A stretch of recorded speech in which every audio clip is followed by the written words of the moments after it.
Casos clínicos. A teoria é essencial, mas a psicanálise vive na clínica. E quando escutamos o TDAH na experiência concreta dos pacientes, algo se torna evidente. O sintoma tem função. Ele não é aleatório, ele organiza algo da economia psíquica. Vou trazer 3 situações clínicas, preservando totalmente as identidades, apenas para ilustrar como o mesmo rótulo pode encobrir histórias subjetivas muito diferentes. Caso 1. A criança inquieta. Menino de 8 anos. Encaminhado pela escola. Queixa principal: não para quieto. Atrapalha a aula, não consegue se concentrar. O discurso inicial girava em torno de controle do comportamento, mas, na escuta, outra cena começa a aparecer. Pai ausente, física e emocionalmente. Mãe sobrecarregada, exausta, dividida entre trabalho e sobrevivência. Pouco tempo de atenção exclusiva. Pouco espaço de presença afetiva sustentada. Nas sessões, algo se repetia. Ele precisava garantir que eu o olhasse o tempo todo. Interrompia, mudava de assunto, derrubava objetos, movia-se sem parar, até que, numa brincadeira, surge uma frase: se eu paro, ninguém me vê. A hiperatividade ali não era apenas descarga motora, era uma estratégia psíquica de existência. O movimento garantia olhar, o barulho garantia presença, a agitação evitava o apagamento. No fundo, o que estava em jogo era o medo de desaparecer psiquicamente. A criança não dizia: tenho angústia de abandono. Ela encenava isso no corpo. O sintoma funcionava como movimento para não cair no vazio da ausência. Caso 2. O adolescente disperso. Adolescente de 15 anos. Diagnóstico formal de TDAH. Uso de medicação. Queixa. Não consegue estudar. Vive no mundo da lua. Pais extremamente exigentes. História escolar marcada por comparação com irmãos. Ideal de sucesso muito elevado. Na fala aparece algo recorrente. Eu nunca faço o suficiente. Mas o que se observa é o contrário. Ele não sustenta o esforço. Procrastina, desvia, abandona tarefas. A desatenção aqui não era desinteresse puro, era defesa. Aos poucos, ele consegue formular algo que organiza sua posição. Se eu tentar de verdade falhar, eu provo que não sou capaz. Se eu nem tentar direito, eu ainda posso dizer que conseguiria se quisesse. A dispersão protegia o eu de um colapso narcísico. Era uma estratégia para evitar o encontro com a castração, com o limite, com a possibilidade real de não corresponder ao ideal. O sintoma funcionava como sabotagem protetiva contra a experiência de fracasso. Caso 3. O adulto exausto. Homem de 34 anos. Queixa. Mente acelerada. Não consigo parar. 1000 projetos. Nada concluído.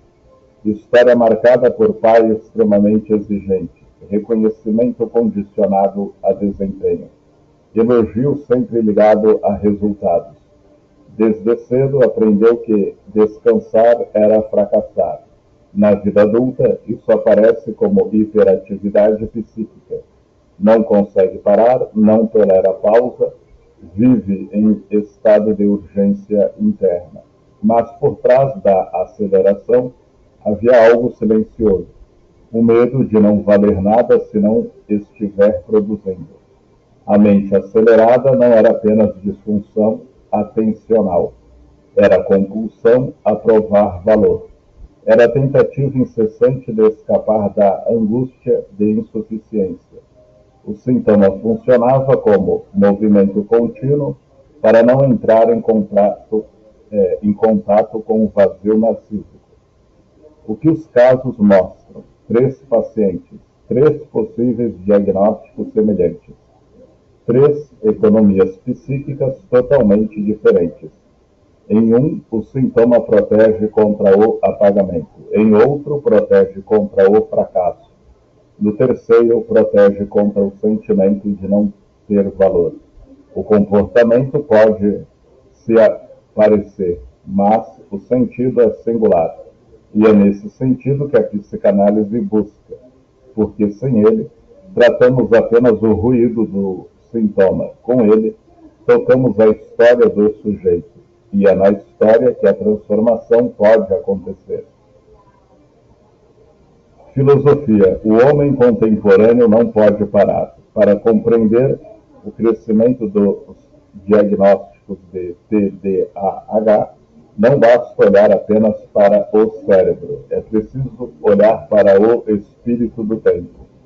Byung-Chul Han descreve nossa época como a sociedade do desempenho. Não vivemos mais, principalmente sob a lógica da proibição. Você não pode.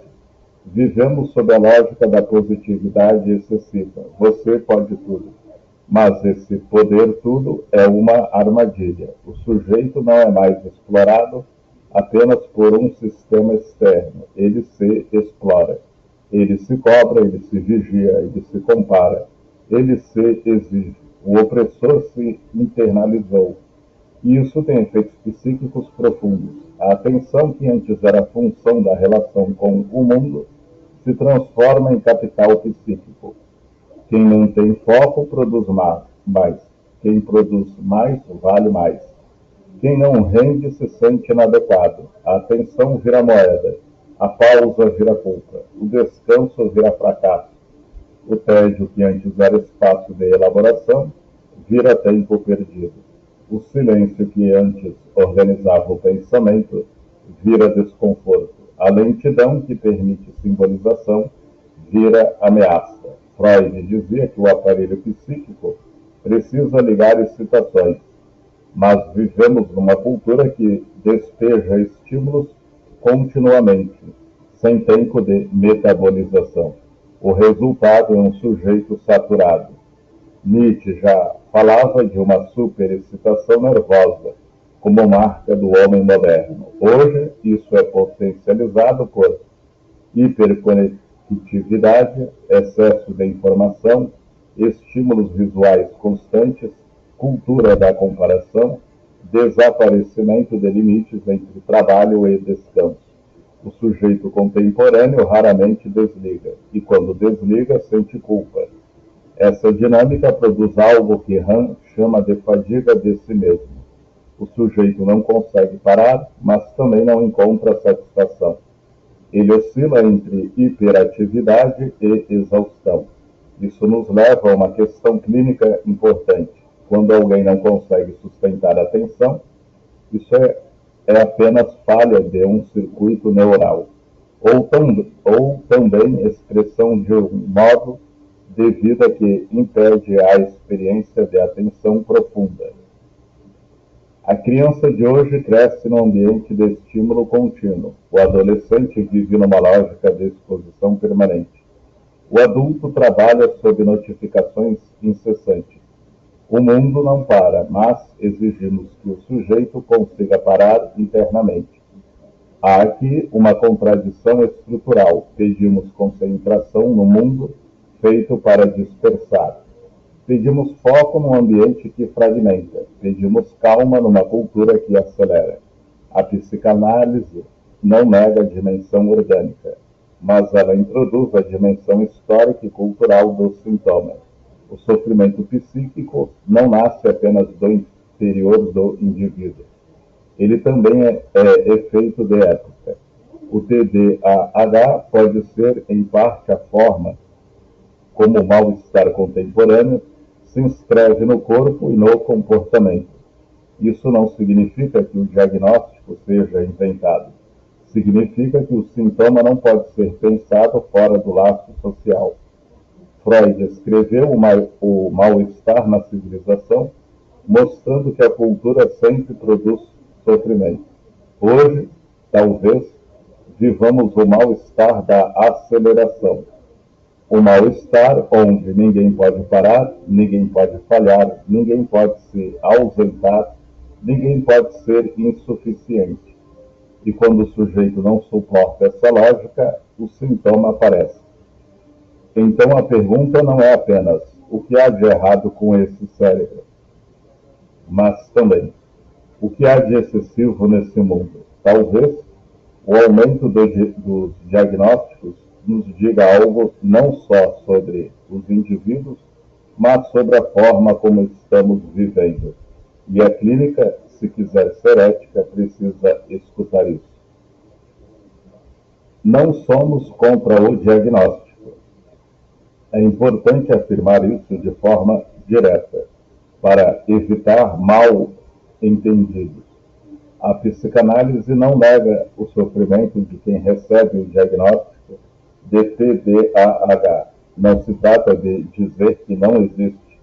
Não se trata de acusar famílias.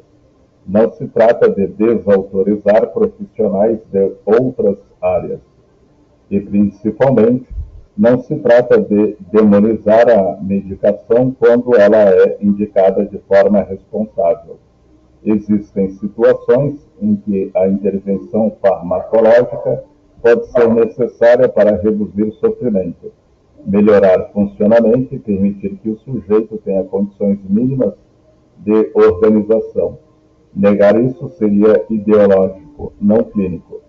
Mas reconhecer a utilidade de um recurso não significa transformá-lo em resposta total. O ponto da psicanálise é outro. Ela não se organiza a partir da pergunta: como eliminar o sintoma o mais rápido possível? Ela se organiza a partir da pergunta: o que esse sintoma significa para esse sujeito? Porque o risco contemporâneo não é o diagnóstico em si. O risco é a redução do sujeito à sigla, redução da história a um laudo, redução de complexidade psíquica a um protocolo. Quando dizemos ele é TDAH, algo sutil pode acontecer. O sujeito desaparece, fica apenas a categoria. E isso tem efeitos. A criança passa a se perceber como defeituosa. O adolescente se identifica como o rótulo. O adulto organiza sua identidade em torno da falha. A nomeação pode aliviar, mas também pode cristalizar.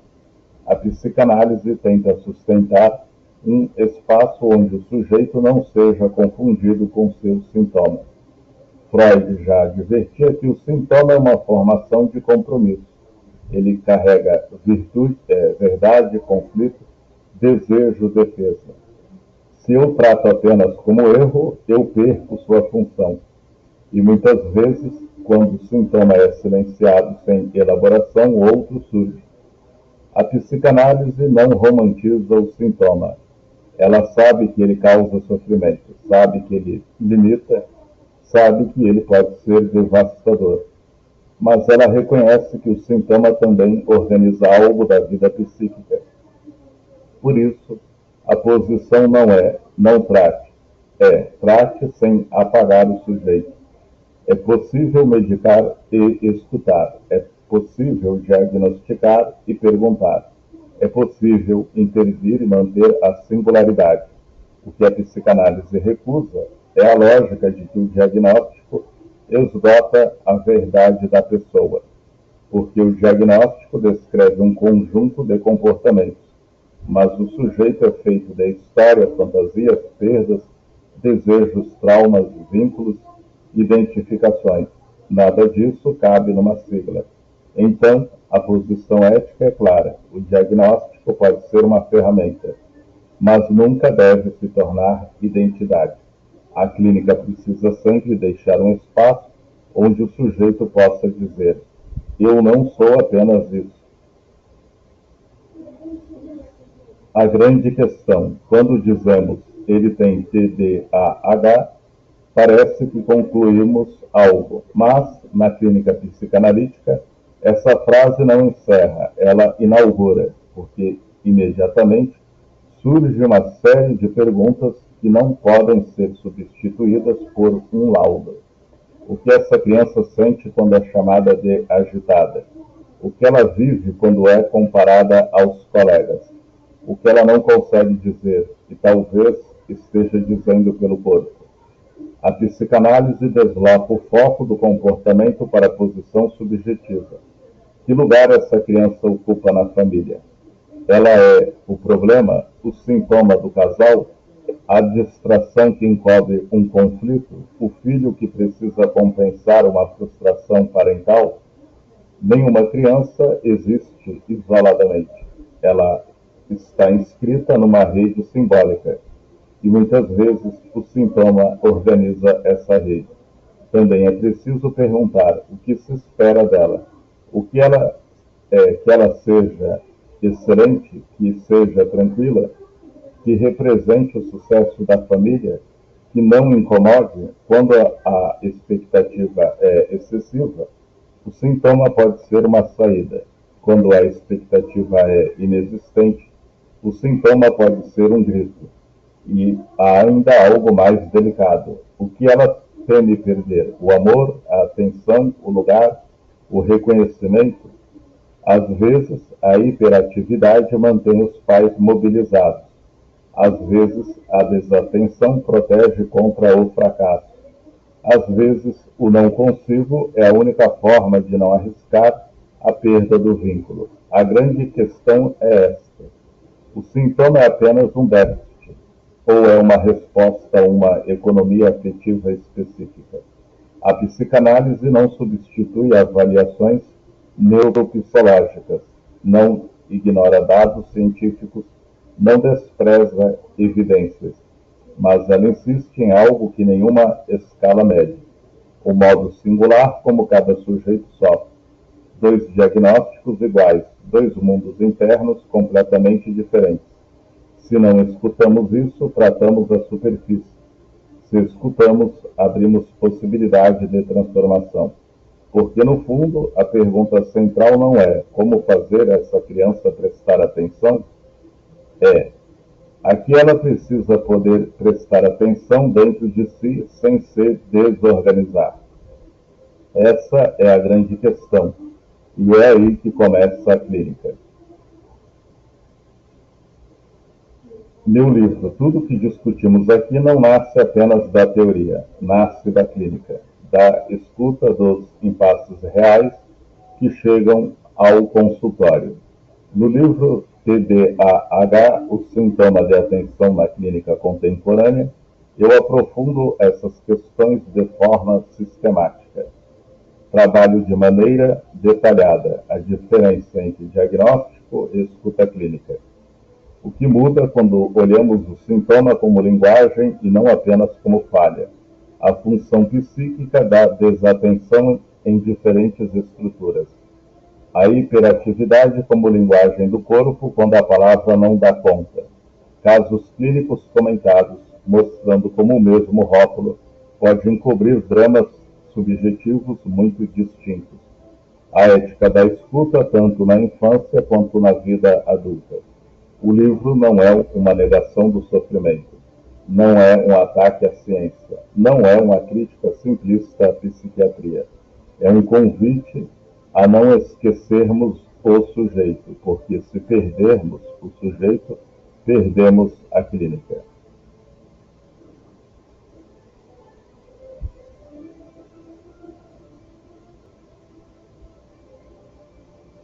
Quero encerrar com algo que considero central. Nem toda desatenção é déficit. Às vezes é defesa, às vezes é dor, às vezes é angústia sem palavras, às vezes é protesto silencioso, às vezes é a única forma que o sujeito encontrou para sobreviver psiquicamente. Quando olhamos apenas para o comportamento, vemos desorganização. Quando escutamos o sujeito, encontramos história, e a clínica não começa com um rótulo. Ela começa com uma pergunta simples, mas profundamente ética. Quem é você para além desse diagnóstico? porque é nessa pergunta que o sujeito pode aparecer, e onde o sujeito aparece, algo pode se transformar.